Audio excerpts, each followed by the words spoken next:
Bienvenidos a Rumbo y Poder. Esto es Rumbo y Poder.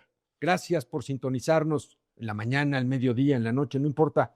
Gracias. Querido Carlos, ¿cómo estás? Me da mucho gusto saludarte, Pepe Centeno, al auditorio, por supuesto. Podríamos poner una cara de sonrisa, de inicio de semana, maravilloso, pero este país no está para sonreír. Claro que no está para sonreír. Creo que lo que pasó el pasado fin de semana, el día 1 de noviembre, paradójicamente y tristemente Día de Muertos. Es correcto. Carlos, el homicidio artero a plena luz, bueno, no era el día, era la nochecita, ¿no? Pero a final de cuentas es con la luz de la fiesta de todos. Exacto, es decir, no era luz del día, pero era una fiesta rodeado de cientos de personas en una plaza pública. Ejecutan al presidente municipal de Uruapan, Michoacán. Fue un candidato independiente, recolectó firmas y fue votado mayoritariamente por la población de ese municipio. Se convirtió en un ícono de la defensa y de la integridad de sus ciudadanos. Combatió frontalmente al crimen organizado, pidió la ayuda de las autoridades federales para que lo apoyaran en estos operativos. Es decir, no era nada más para que lo protegieran a él, sino para que protegieran a la población, para que desmantelaran todos los grupos que habían de la delincuencia organizada asentados en ese municipio. Señaló que había centros de entrenamiento de narcotráfico, señaló todas las células o muchas de estas que había asentadas ahí, hizo detenciones, hizo operativos, se convirtió en un factor de riesgo para estos grupos y claramente no tuvo el apoyo de las autoridades ni del Estado, que probablemente no tenga mucho para apoyar, y ya vimos cómo reaccionaron ayer ante la manifestación en Morelia, pero la Federación tampoco. ¿De qué manera puede México sobrevivir a todo este tipo de acciones de la delincuencia? O sea, a final de cuentas, a quien estaba perjudicando la lucha de Carlos Manso era a la Cuarta Transformación, al gobierno de Morena. ¿Por qué? Porque combatir al crimen organizado, mismo con el cual Morena cogobierna este país, es afectar al gobierno de la presidenta Sheinbaum. O sea, es gravísimo. Y combatir al crimen organizado es permitirle,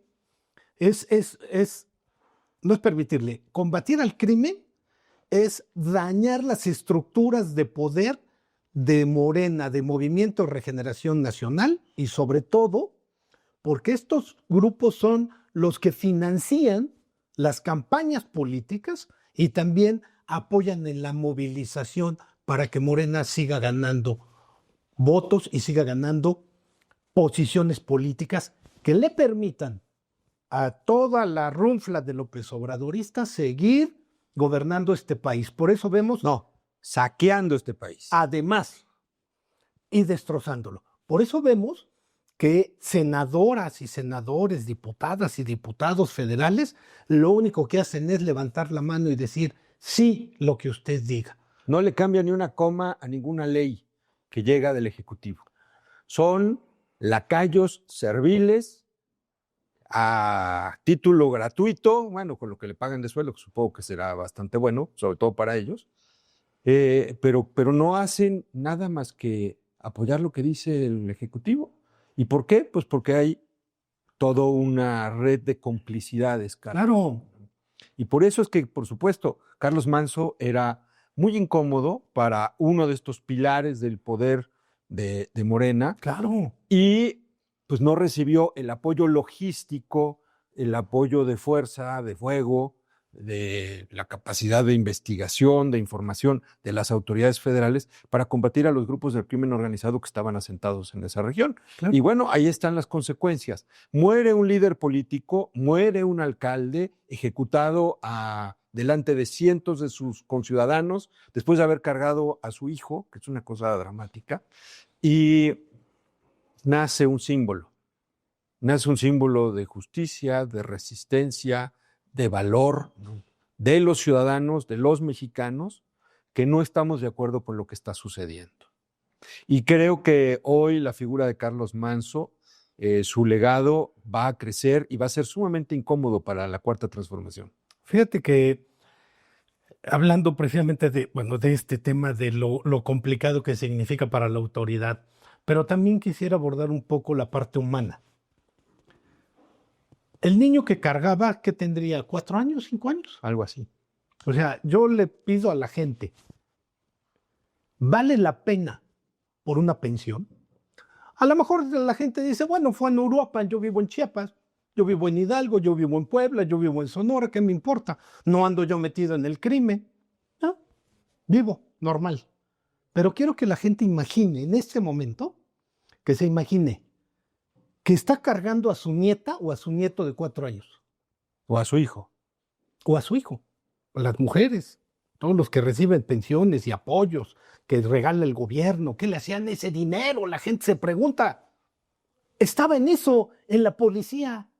El dinero que usted hoy recibe por sus pensiones, por las pensiones, estaba en la guardia, estaba en el ejército, estaba en la policía, había control. Ahí estaba el dinero. La gente se pregunta, ¿y qué le hacían antes a este dinero? Ahí estaba, en la seguridad de todos. Yo quiero imaginar, usted que recibe su pensión, de cualquiera, que está cargando a su nieto y que de momento, porque estoy hablando de personas de 60 y más, ¿no? O que pueden tener un hijo de 4 años, una niña de 4 años, y de momento se la dan a alguien y en ese momento le disparan a su hija, a su hijo, y dejan sin padres a sus nietos. Me gustaría que usted, cuando reciba su pensión y se la guarde aquí, diga, bendito, ay, y lo agradezca, que en ese momento se ponga a pensar que le pueden dar un tiro en la cabeza y por una pensión, por un voto, dejar destrozada una familia. Esa es la parte sentimental, esa es la parte humana que nadie quiere ver. Que nadie quiere ver, porque ahora, ¿cuáles son los pretextos que pone la presidenta y el secretario, Batman y todos ellos? Te voy a decir que dijo el día lunes, en la mañana, la presidenta, que los comentócratas, dueños, bueno, no dueños, dice, los que usufructan una concesión, mensaje cifrado, ¿no? De la derecha son los que están haciendo actividad carroñera del gobierno.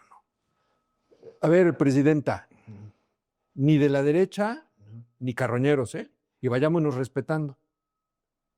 Nosotros tenemos libertad todavía de expresar lo que se nos dé la gana.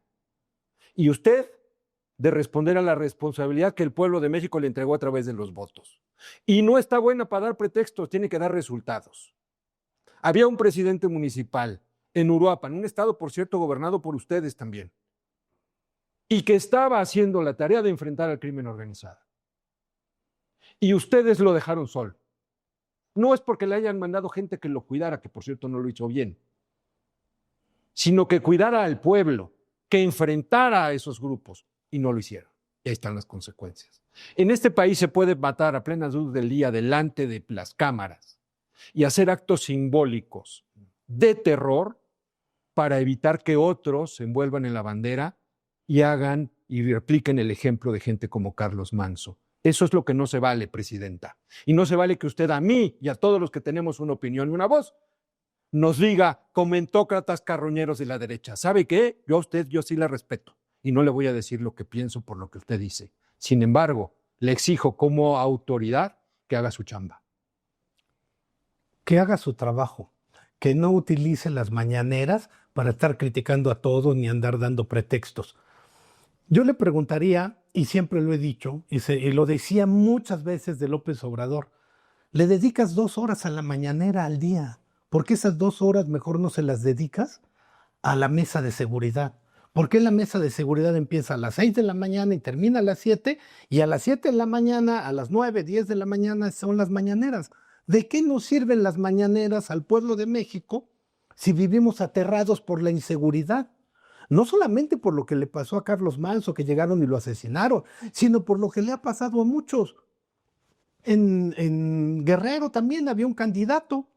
Llegaron y le dispararon, perfectamente se ve cómo le ponen la pistola en la cabeza y lo matan, era candidato. Faltaban 2 días para las elecciones. Opositor, por cierto. Por cierto, y al presidente municipal también de Chilpancingo. Un día opositor también. Desaparece y al otro día aparece su cabeza su cabeza encima de la camioneta. O sea, lo decapitaron y le ponen la cabeza encima de la camioneta. Criticar, decir, ¿esto es ser carroñero? ¿Es ser de la derecha? ¿Por qué mejor no somos de la izquierda y somos carroñeros también? Porque podemos decir, es que son de derecha, son críticos. A ver, simple y sencillamente la crítica es por los hechos, por lo que sucede en este país, por lo que estamos sufriendo todos. Porque alguien podrá decir, bueno, pues es que a mí no me han matado un familiar, no, pero le han robado en algún momento, le han robado el celular, le han robado la llanta del coche, lo han asaltado en un restaurante, tiene una tiendita y llegan y lo asaltan. O sea, la delincuencia crecida en este país, ¿provocada por quién? Por Andrés Manuel López Obrador, que dio clases de abrazos, no balazos. Por la ausencia del Estado, por el abandono, por ese discurso falaz de decir vamos a atender las causas.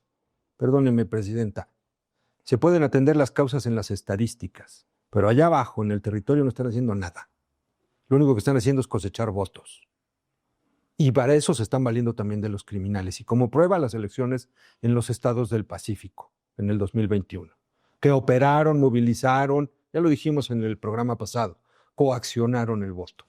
Por supuesto eso es. Es decir, es la estructura de Morena que les lleva a ganar procesos electorales, también tiene una parte importante de la delincuencia organizada, particularmente en colonias y en comunidades donde la gente es comprada y en otros casos amenazada para que sigan votando por Morena. Es decir, no es necesariamente que Morena desaparezca como partido político. Se trata de que hagan el trabajo de dar seguridad a la gente en este país. No importa que gobiernen 70 años o 140 años, el doble de lo que gobernó el PRI, pero con el PRI teníamos cierta seguridad, había control de las mafias, había control, se controlaba.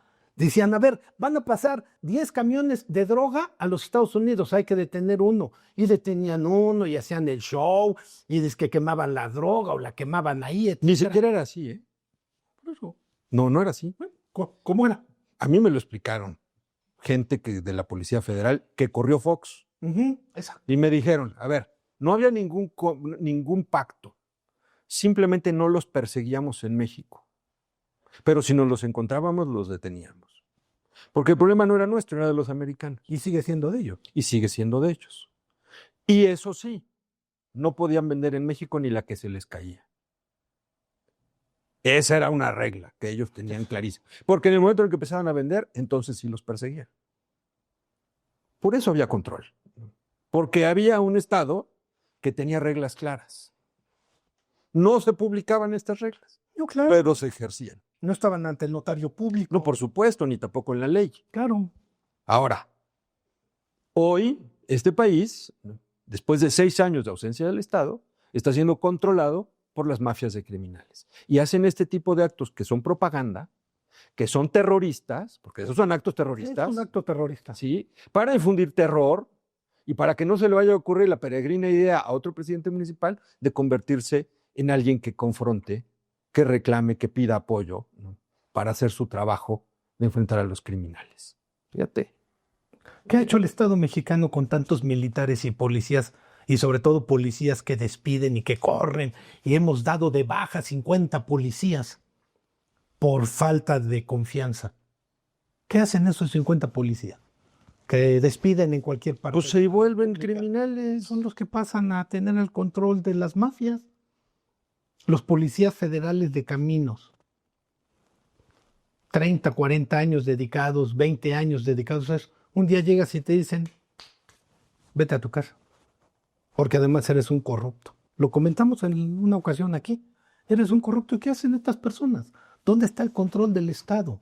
Se necesita a esa gente para que se respeten los pactos no escritos de los que dicen de cómo se debe combatir o retener a la delincuencia. Eso es muy importante. Pero cuando tú tienes un estado de fuerza al que eliminas de un plumazo y le das toda la responsabilidad al ejército que no tiene la preparación para actuar como policía, caemos en el México en el que estamos viviendo hoy. Y además, le permites a estos grupos tener el control de ciertas regiones del país. ¿Para qué? Para que el día de las elecciones te puedan apoyar. Datos. Y pidan el crecimiento. Y datos, querido Carlos. Por favor. Fíjate, el doble de efectivos en la Guardia Nacional de lo que había en la Policía Federal en tiempos de Peña Nieto. Es decir, López Obrador duplica la capacidad humana Sí. a través de esta fuerza que crearon, ¿no? Y resulta que ¿sabes cuántas detenciones tenían en comparación con lo que hacían con la mitad de los efectivos? El 20%. Es decir, el doble de los efectivos y solamente el 20% de los resultados. Pues ahí están las consecuencias. Ahí están los resultados. O sea, a ver, no hay que ser genios estadísticos para entender que metiste el doble de efectivos que no tenían ni la menor idea, o a lo mejor la instrucción, para hacer la chamba. Entonces, cuando no detienes a los criminales, lo que ahora pomposamente y técnicamente le llaman generadores de violencia, así les dicen, ¿no? Sí, no les dicen como deberían de decirle, delincuentes, ¿no? Asesinos, no, generadores de violencia. Bueno, cuando no detienes generadores de violencia, pues ahí están. Ellos son los dueños de las plazas. Surge un presidente municipal que les hace frente, mátenlo, y como ahora, como en Guanajuato la vida no vale nada, en México la vida no vale nada. Ya van y lo matan. Después de cargar a su bebé. Es impresionante eso. Bueno, ahora que una pensión no pueda evitar, no pueda olvidar. O sea, no estoy en contra de las pensiones. Estoy en contra del uso de una pensión para fines de carácter político que derivan en la delincuencia. Y que justifiques con esa pensión todas las ausencias, todas las permisividades que tiene este gobierno con los criminales. Ese es el detalle, eso es lo malo. Bueno, y la otra cuestión que dice Claudia Sheinbaum es que el culpable de la violencia en Michoacán es Calderón. Óigame, Calderón dejó la presidencia en 2012. Déjenlo de estar culpando. A ver, ya pasó López Obrador 6 años, usted ya pasa su primer año de gobierno, presidenta. Asuman la responsabilidad. Ya pasó el licenciado Peña Nieto, como le dice López Obrador. Sí, pues. Ahora, ustedes dicen que ya se redujo el número de homicidios, pero curiosamente se duplica el número de desapariciones. Claro, pues sin cuerpo no hay homicidio. O sea, la clásica no hay cuerpo del delito. Entonces, pues son ficciones estadísticas. Pero la realidad es que la gente, dentro de sus ficciones estadísticas, que esas no son las que no mencionan, se siente más insegura hoy de lo que se sentía en octubre de 2024. Bueno, y además tiene razón para estar inseguro. El pasado fin de semana, en una carretera de Puebla, mataron a una familia porque le querían robar una camioneta, pero como no es famoso, no pasó más que de un día de la información. ¿Y dónde está la Guardia Nacional? ¿Dónde está la disminución de delitos en las carreteras, en las autopistas? Seguimos viviendo, y estos eran ciudadanos comunes y corrientes. Iban en su camioneta, los detuvieron, quisieron robarse la camioneta, los mataron. ¿Y qué pasa en este país? ¿Y como esos? Muchos. Y lo mismo pasa en cualquier parte del país. No quiero pensar cómo está en este momento el sureste mexicano, Tabasco, por cierto. He hecho un desastre. El país es cada vez más difícil de gobernar, Carlos, por la incapacidad de estos gobiernos de poner en orden a los suyos. No se nos olvide que la barredora era administrada por el director de la policía, el jefe de la policía del estado de Tabasco. No se nos olvide que la barredora tenía el consentimiento del gobernador Adán Augusto, aunque él diga que no sabía. Por eso digo, Tabasco es terrible. Tabasco es la muestra de esta colusión entre el régimen cuatroteísta y el crimen organizado. ¿Y qué dices de Sinaloa? ¿Y qué dices de Sinaloa? Claro, ir a visitar a la mamá del Chapo, construirles una carretera a Baridaguato. O sea, buenas pruebas quieren de ese narcoestado. Por eso, si son chairos, ahora sí, ni nos vean, ¿eh? Se van a tirar al suelo y se van a arrastrar. Miren, Calderón probablemente no estemos de acuerdo con lo que hizo, pero lo hizo. Y sí sacó a los narcos de Michoacán. Regresaron después. Pero sí, les hizo frente. Ahora, ¿me gusta que haya ejecuciones extrajudiciales? Claro que no. ¿Me gusta que se hagan ese tipo de confrontaciones al crimen organizado? Creo que no. Creo que donde hay que agarrarlos en la lana. Hay que empezar por utilizar la unidad de inteligencia financiera para eso. Sí, no para andar persiguiendo periodistas o Ni políticos. políticos. Exacto. Así es, muy bien. Bueno, pero a ver, antes de irnos, ¿no? Una reflexión final. No es personal, no es ideológico, es de sobrevivencia. Y alguien lo tiene que decir, amigas y amigos. Si ustedes no están de acuerdo con lo que Carlos y yo pensamos, lo sentimos mucho, pero tenemos la responsabilidad que nos impone el estar frente a un micrófono de hacer estas reflexiones. Es correcto. Así es. Lástima de país. Lástima. Bien, pues nos vemos, nos escuchamos la próxima semana. Gracias por haber estado con nosotros. Muchas gracias.